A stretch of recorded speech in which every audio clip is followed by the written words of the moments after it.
good evening, everybody in England. Good morning, anybody in the Caribbean, which is where I am right now. My name is Sang, and I'm the founder of the Alternative Writing course, and I'm so excited to have you here with me. So today's session really is in partnership with South Asian Heritage Month, and we wanted to explore the idea of identity and culture, and where it fits in for me is placing oneself within and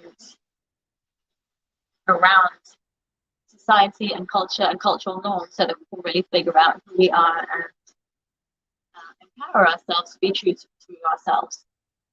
So today I'm just going to take you through a few exercises from my course. It's focused on women of color because as women of color in the world, we carry a few extra layers, and I wanted to explore these with you. So we'll go for a brief introduction. I'll tell you a bit about me, how the course started, and then we'll dive into some exercises, followed by a Q&A, which will finish just before 12 my time, 5 your time. So just before the hour is up. So let me get started. As I said, I'm Sang. I'm a lawyer and human rights advocate, poet, publisher, and author. I owe my career change and my life change in huge parts of my journal. So about 12 years ago, I didn't even know it was called journaling. I just began writing, and I would write out my thoughts mainly in my notebook, and it soon developed into this really focused and intentional practice. I learned loads about myself, and my notebook and writing would get me through some really hard times, and it turned out that my notebook kind of became my best friend, and the only place to let whatever was going on inside me out fully and honestly. It was like a mirror. After maybe 4 or 5 years, my writing took on a meditative practice, and the pages would reveal personal insights, and I would get a deeper understanding of who I am, who I'm not. I found myself creating beautiful pieces of writing, which resulted to date in 4 poetry books. And most incredibly, and even up to today, where I am today, all of that is a result of forming a self-belief and intuition that I developed through my writing practice. So the page is a place I can hear myself think and actually listen to myself and develop this courage to go for the things that really make me happy. So I developed this course because I realized 2 things: that there's real power in the written word to help you grow personally, and that everybody wants to be happy. And if my writing can serve me and help me to shift my life, then it can do that for other people too.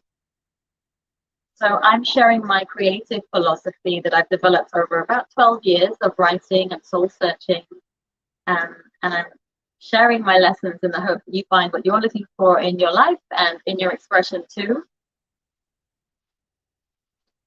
So my practice is something I call conscious writing, and it's part of my lifestyle. Journaling has become sacred me time, as the act of writing, brings me into the present moment with myself and keeps me honest. Really, it does, and keeps me centered. It gives me the inner clarity that I need to pursue my career and to live my best life on a day-to-day basis. So I hope that gives you an intro and a bit of a context for the kinds of approach that's going to happen today. It's not a regular writing course, and I hope you really enjoy it. So I thought about the theme, and my aim for today really in this short session is to think about, where do you really fit in, and where do you truly stand in relation to your culture and more broadly your world. And once you get to know these invisible attachments and pulls happening around you, you can start to think about whether they really serve you or not. From there, you can consciously make choices that are for you and slowly start creating a life that's really authentic and makes you happy. So I want to start the writing practice with bringing you into yourself a little bit more. So relax your shoulders, just sit comfortably and take a deep breath. If you can see the view, maybe take it in just try to feel calm and try to come within yourself and your body. And I'm going to read you an affirmation, which I hope will help prepare you for the writing exercises. So you can keep your eyes open or closed. And I'm going to read it a couple of times. I love myself, so I'm ready to be true to myself about who I am and what I truly want and seek in this life.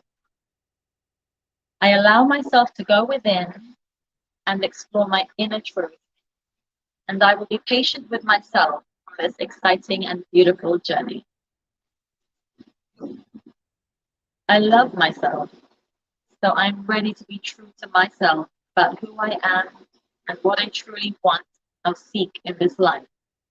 I allow myself to go within and explore my inner truth, and I will be patient with myself on this exciting and beautiful journey.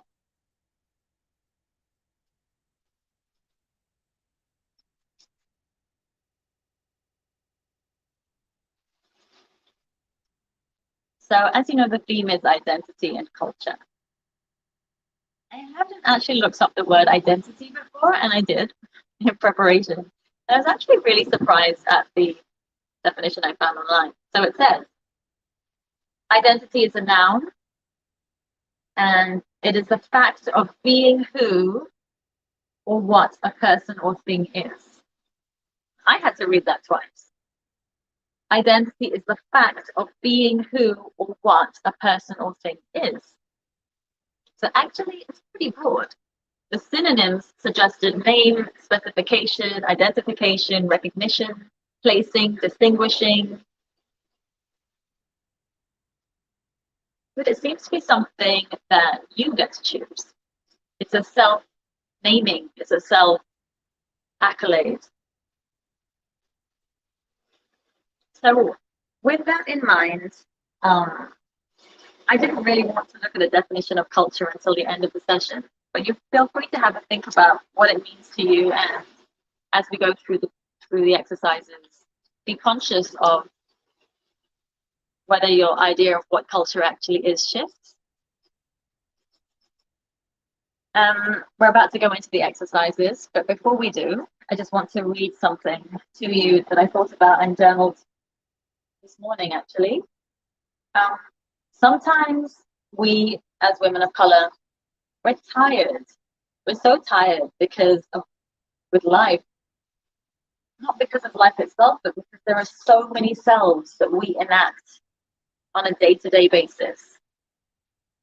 I want you to find a place through writing where it's just you and your truth.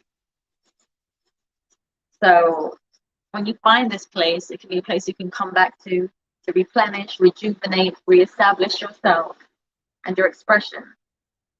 And eventually, this expression will show you how to rewrite your life and life story.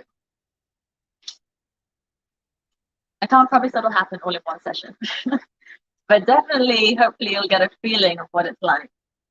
So the screen's now going to switch to the pages from my course, which is going to be released later this year. And I'll read you through the introduction to each exercise, and then I'll give you about 10 minutes or so per exercise to take your time and write freely in your journal. There's no right or wrong answer.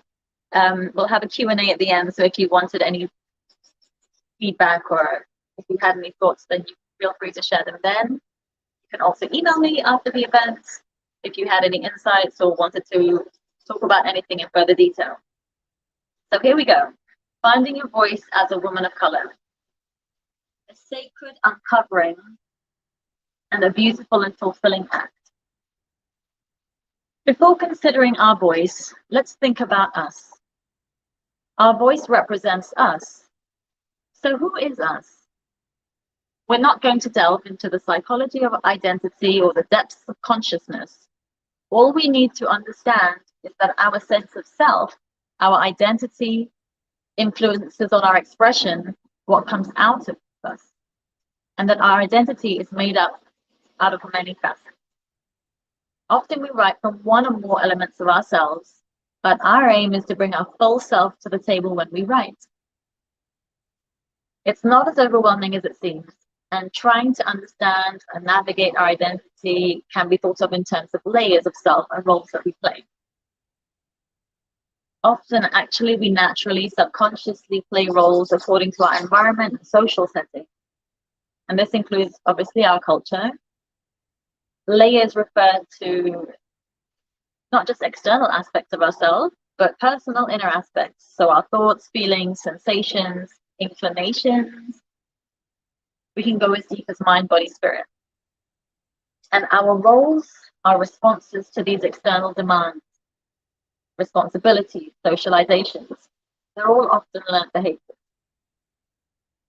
When we write or when we express, we tend to do so in a combination of these layers.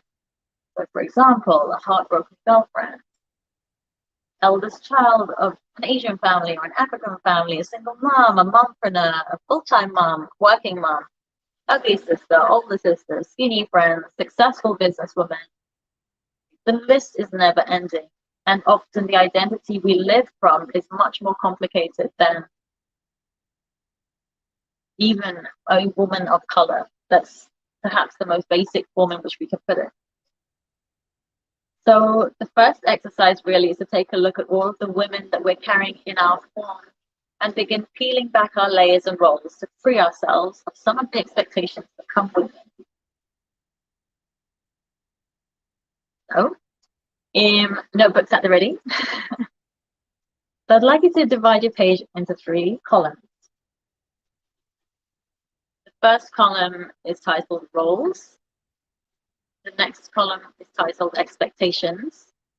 And just leave the third one blank for now.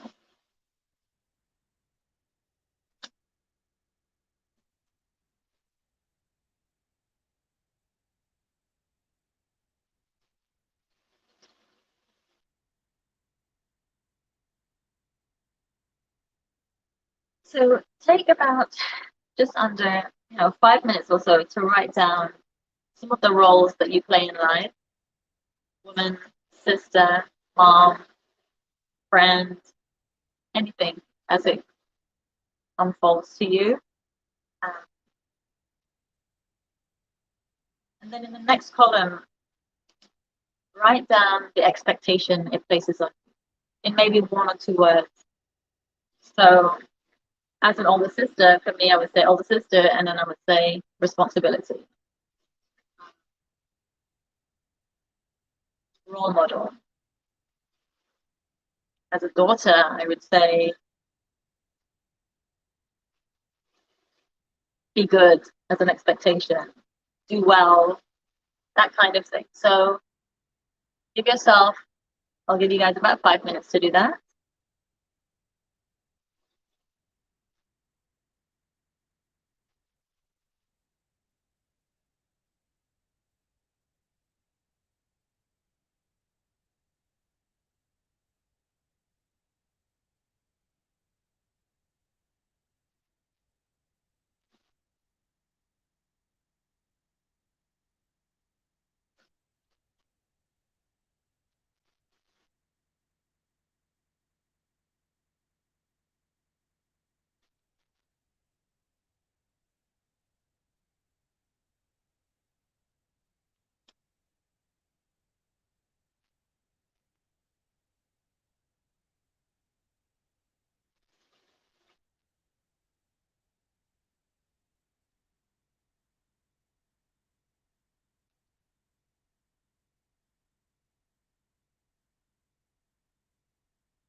It can even be really tiny expectations that are placed upon us.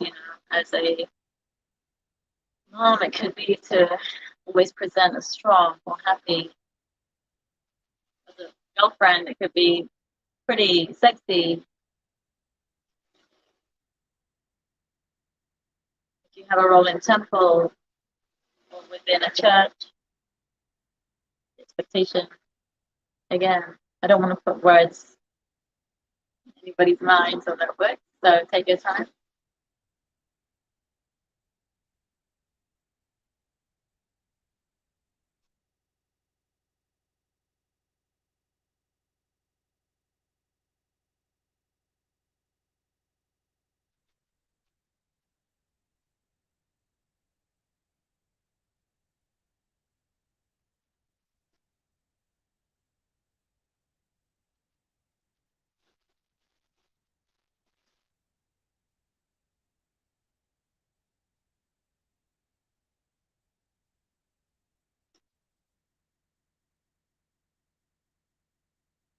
So in the third column, in one word answers, write how each role and expectation makes you feel. It could be an actual emotion, a feeling, or a sensation.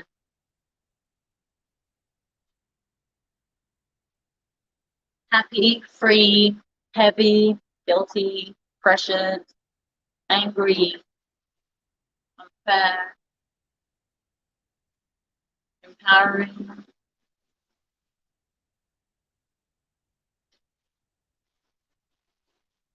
small, big, light,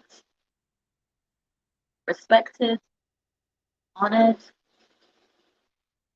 or any of their equals and opposites.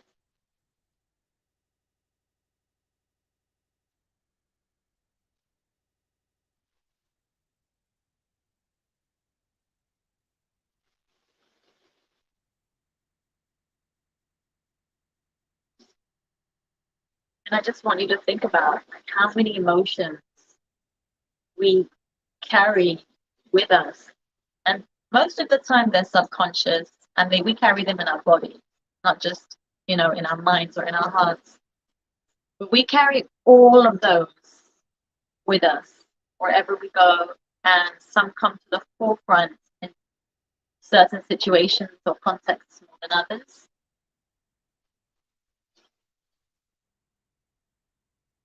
And maybe in your own time later today, or when you have a moment to yourself, you could try to think about which of those roles or combinations of roles you tend to express from the most, and which ones you express from in different places. So at home, at work, at family events, when you're with your friends. We tend to, different aspects of ourselves tend to shift in and out.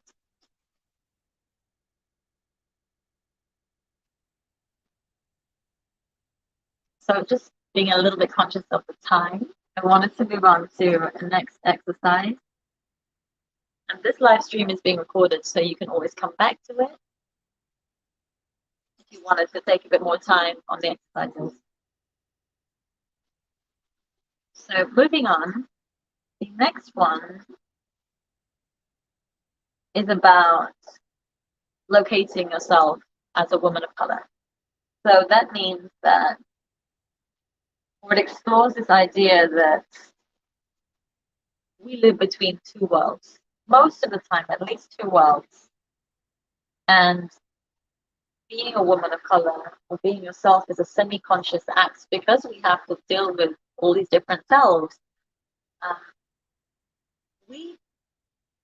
And I say weird, but I'll speak more from my personal experience. Like, we're not really aware until we sit down and stop to reflect on it, how much of ourselves we hold back and how much of ourselves gets really lost in between these two worlds. Even our ideas of what a woman is differs to within some cultures and mainstream culture. And having a chance to process or digest or explore it is really empowering and liberating, and puts the choice back in your hands as to what a woman of color means to you. So on the page on the screen, there are a bunch of questions, and there's no way we're going to get through all of them today. What I thought you could do is pick two questions from each paragraph. Excuse the jet ski. From each paragraph, and just freestyle, free write your response to them. So see which one resonates with you. I'm going to read them out to you as well. So some of these are statements that you can finish and some of them are questions you can answer. What makes me feel like a woman? A woman is. I am a woman when. When did I become a woman? Who sees me as a woman? I quite like the next one. What if I stopped seeing myself as a woman? How would I do things differently? What expectations are there on me as a woman? How should I speak as a woman? How should I sit as a woman? How should I behave as a woman? What emotions are womanly? What emotions make me a bad woman? A good woman is, complete the statement, and a bad woman is.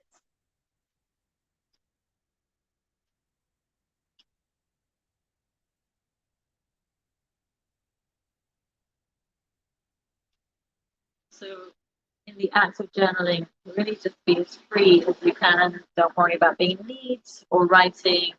You know, no one's going to read this. It's just for you. So you can scribble across your page. You can go back and forth. You don't have to write in full sentences. The idea is just to get stuff out and try, if possible, to capture that first thought that comes to your head. Try to make it as natural and intuitive as you can. It may not be easy at first, and if anybody's having a blank, just take a deep breath. Remind yourself that you're here to explore your inner world and that you're doing this for you. And just pick a question that feels good to you as a form of identity. What does the color of your skin mean to you? What does the color of your skin mean to others? How does it affect your expression? Does your communication or expression change at home and in public? How much of your culture do you bring with you to work, to social settings? Do you play sports, to the sports field, to the dance floor?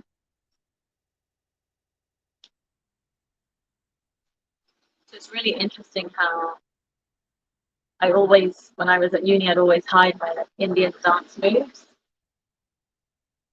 When actually I could definitely use them in a club to an R&B song or whatever it is.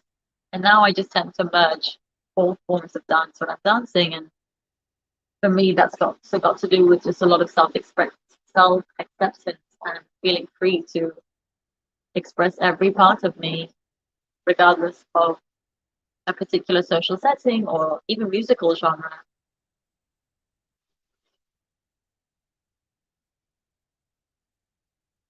And I bring that up just to show how deeply ingrained some of these aspects of our identity are and where we feel we can and can't show them or express them.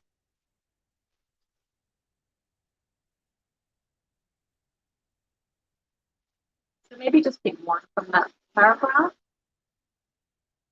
I'm going to start reading the next as well to see if any relate to you, or resonate rather. How connected do you feel to your culture? Explore your connection.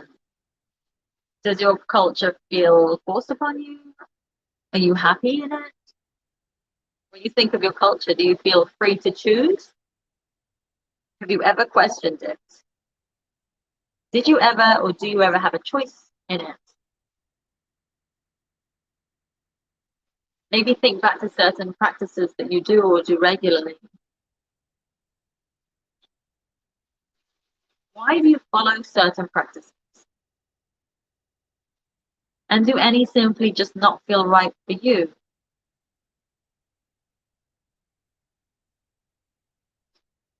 Do you ever hide from your culture or in your culture? And by hide, I mean shrink or feel like you can't be your most brilliant, beautiful, and boldest self. And when can you? In what moments or events or occasions do you feel able to just be you? Do you ever wish you were different? If so, how? Again, just to share something personal from me, moving to the Caribbean, I was once again a minority in a completely different culture, in West Indian culture. And I started comparing, my culture to the culture here, just like I would sometimes compare my Indian heritage to the British culture, the English culture. And at times I wished, oh, I wish I was part of that culture. They're so much more free. Or, well, you know what? I really am so glad for my culture because I've learned so and so values. It just becomes really interesting because you get to a point saying, well, just because I'm from this culture or that culture, it doesn't mean that I can't also be free or I can't incorporate these values with those values. Culture just becomes something more fluid that you can change. But we'll get onto that a little bit later.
So if you guys have any questions in the meantime, you can pop them in the chat. If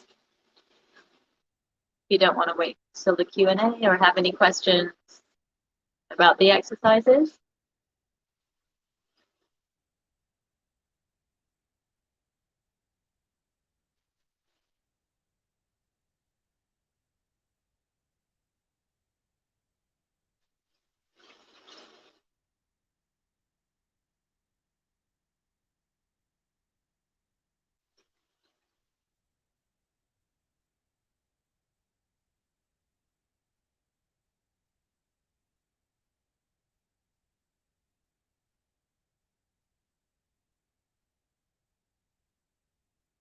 So something I encourage in the course and in my writing sessions is to learn to be aware of yourself as you write. So what I mean by that is as you're answering or writing out your response to some of these statements and questions, either on another piece of paper or just take a second in your moment to be aware of how you're feeling about what you're writing.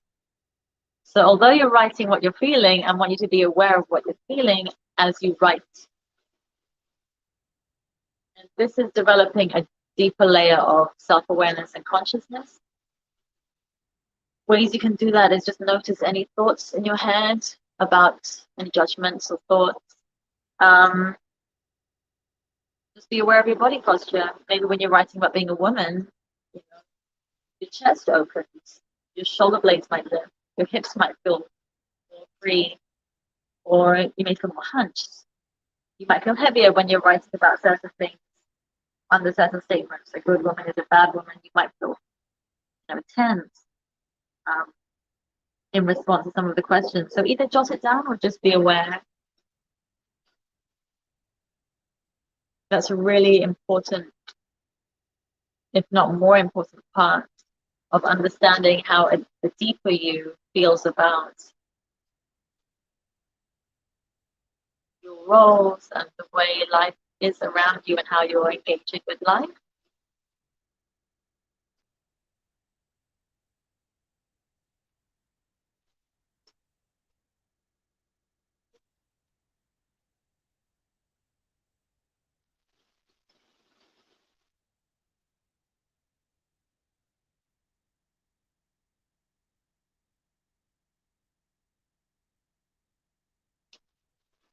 So the last statement I'd like you to focus on is bringing together this idea of your gender and your culture.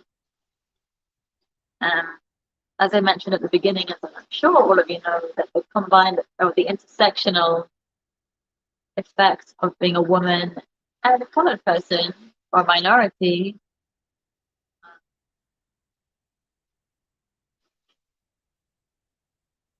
is more intense than we give ourselves credit for or even realize, and often realize much later on in life. So the statement is, as a colored woman, and I'm going to write with you now.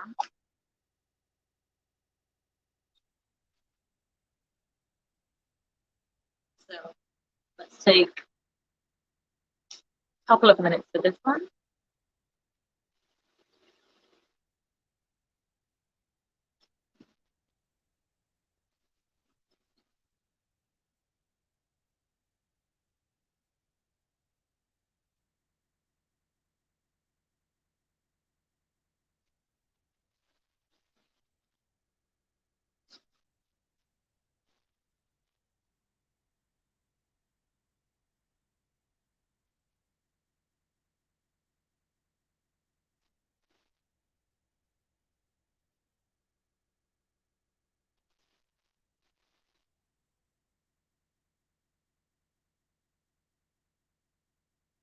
It does help when you're writing to write the whole statement out every time.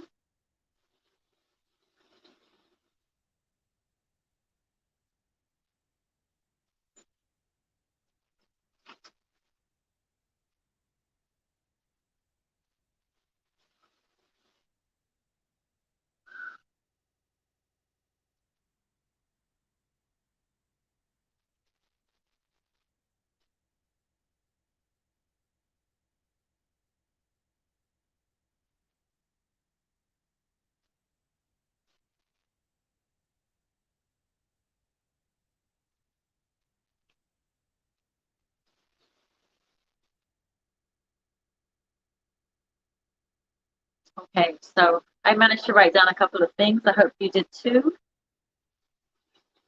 And I'm just going to read you something before we sort of start winding this down and going into the Q&A. So the whole purpose of doing those exercises that we just did, and I encourage you to go back and spend a bit more time exploring them, because although they seem pretty superficial, the more you explore them, you'll be surprised as to what comes out.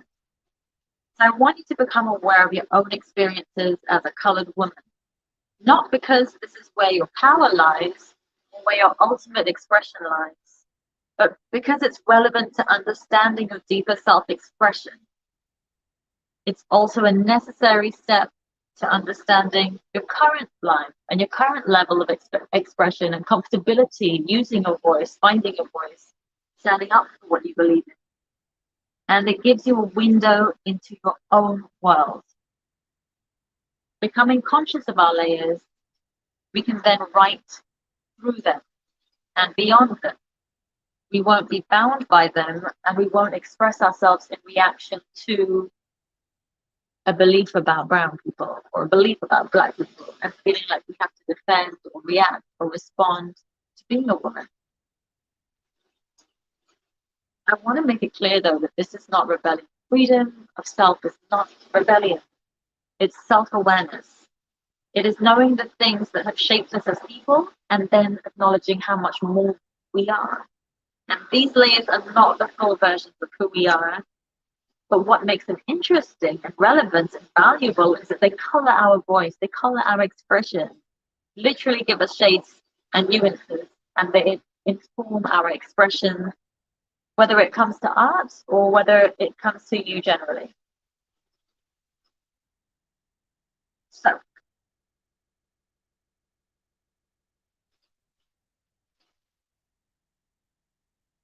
back to me now.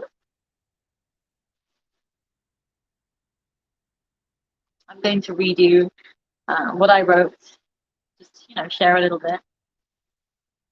My statements as a colored woman. So, as a colored woman, I feel responsible for representing my heritage and passing down my grandmother's teachings and honoring them or remembering them because they're so different to the mainstream. I feel responsible for ensuring other colored people around me are treated fairly. As a colored woman, I feel sexy. I feel exotic at times, and I know that some people have issues with that, but it can be true. I feel unique. And as a colored woman, I feel proud to have so much knowledge and a dual perspective. I used to hate, used to feel really isolated, being a minority and like the only brown girl in my class, that kind of thing. But actually now I can appreciate that I can weave in and out of society and different groups, people, because I know who I am and I can see things from different points of view. And that's something I've come to embrace about growing up in 2 or 3 different worlds and cultures. I now want to share with you this definition of culture. So culture is also a noun. The arts and other manifestations of human intellectual achievement regarded collectively. Alternatively, the customs, arts, social institutions, and achievements of a particular nation, people, or other social group. So the thing about culture, and often minority cultures, is their approach to women isn't always cool. It's not always empowering. And we're living in a time where we have a definition of culture, which essentially is the expression of its people. But what do you do if the expression or the traditional expressions in the culture doesn't uphold, reflect, or resonate with you as somebody from that culture? I think that if something is an expression of people, a culture essentially is its people. A culture lives through people. It is an expression of the individuals within it, but collectively. So its people should be responsible for and be allowed to shape it according to their true understanding and expression and experience of it. And that requires growth and evolution. Culture is a reflection of ideas and values and creativity and knowledge. So as a woman of color, as a woman in whatever culture you're coming from, you get to decide what that culture means going forward, and you get to shape its evolution because you are the culture. And I really wanted to bring that home and drill that in, because the problems I find with suppression and power struggles within a culture is just because it just doesn't relate to us anymore. And the only way for us to celebrate and truly engage with our cultures authentically is to say, well, this part of my culture I love, and it really represents me and reflects who I am, and I love it. I love it. I know it's not all of who I am, but I really love doing that. I would like to continue that going forward. This part doesn't make sense to me, and I don't have to do it because I am the culture. It doesn't mean that you're rebelling or that you're betraying something. You're just being really honest. So for me, the test of whether a cultural tradition or approach or philosophy should withstand its test, should continue into the future, is how real is it for you? How true is it to you as somebody from that culture? So instead of abandoning maybe parts of our identity and culture, we can express our truth through it. So, for example, for me, in my poetry and expressing my truth, I can make references to my culture as an avenue of expression, as a sharing of knowledge, as a sharing of people, knowing that I'm way more, but that it is also part of me. And sometimes going off and doing something that seems to go against, cultural traditions or values doesn't make you any less from that place. No one can take that away from you. You're just evolving what it means to be from that culture. I hope I'm making sense.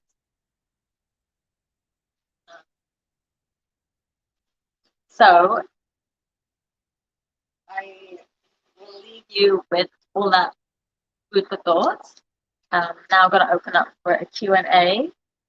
If there are any questions from anybody or any comments about how you found the exercises or anything you want to ask me about the journey. So hi Daisy Mom. So Daisy says, I love the intentional approach and the affirmation. Tuning in from Melbourne. Hi Daisy. So nice to have you. What time is it there? I think it's 12 hours ahead.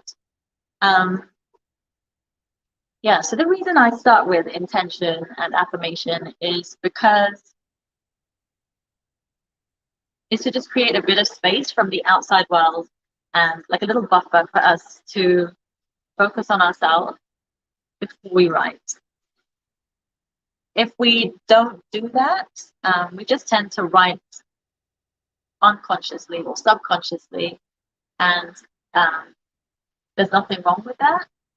But by setting an intention and affirming and going deeper, you're giving yourself permission to express. And most of the time, the world just doesn't give us that permission. I mean, very rarely in our life does somebody say, what do you truly think about this? Like, I want to know what you honestly think. I want your unique insight. As an artist, so as a poet and a writer, I'm actually a musician as well. If I don't set a conscious intention to be true or pure to the expression, I'll end up writing a song or a poem that's really reactive and it's not as fulfilling as writing from a deeper place. It doesn't feel like the truth. So as an artist, I would definitely recommend setting an intention. It definitely directs the flow and what comes out. And the intention, if you're like, what do I intend? The intention always for me is to be honest. So pick up my notebook and I'll be like, right. I just want to be really honest. Today, I have to be honest. And you might start writing out stuff that isn't honest at the beginning. But slowly, you'll be able to look back at the page and see what you're writing, see which parts of what you're writing is real and what isn't. So, Coco, hi Coco, that's the full name. Thank you. I'm so glad you enjoyed the exercises. Thanks, yeah. I was wondering, so Coco asks, how do you make sure you're writing for yourself rather than for other people, especially if you're thinking about publishing your work? Right. I hear you on that one.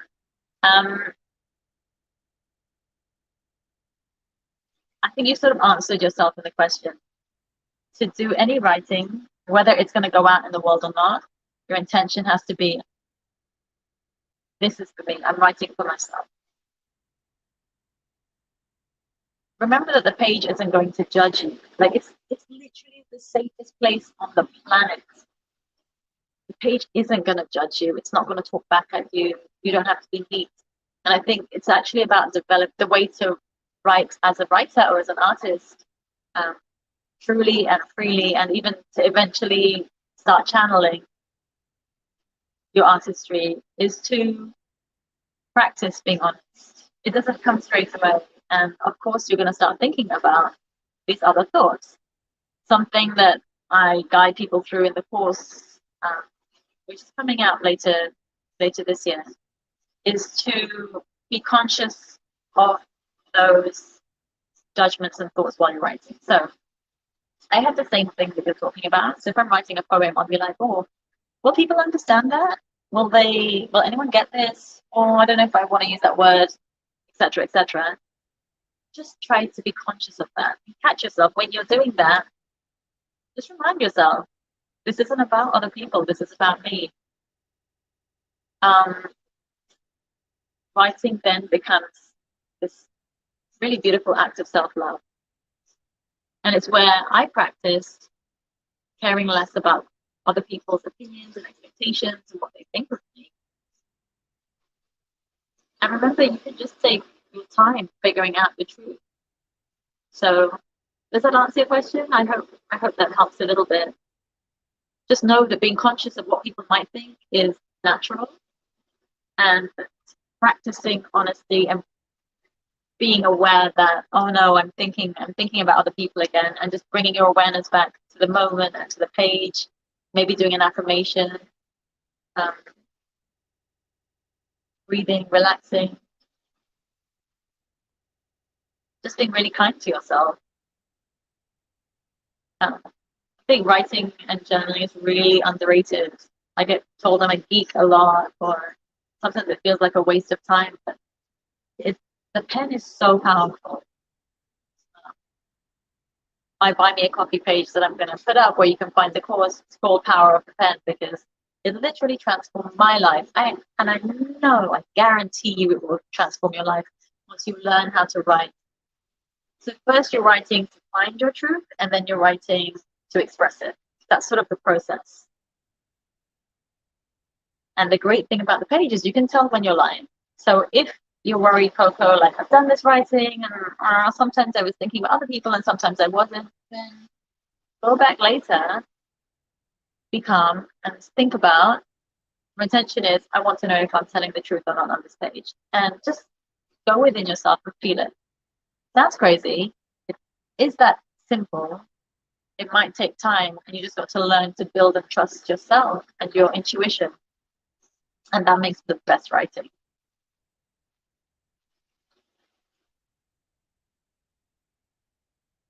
Any more questions or comments? Or is there anything that anybody found particularly useful? It's good for me to know so that I can expand on it or share it again with others.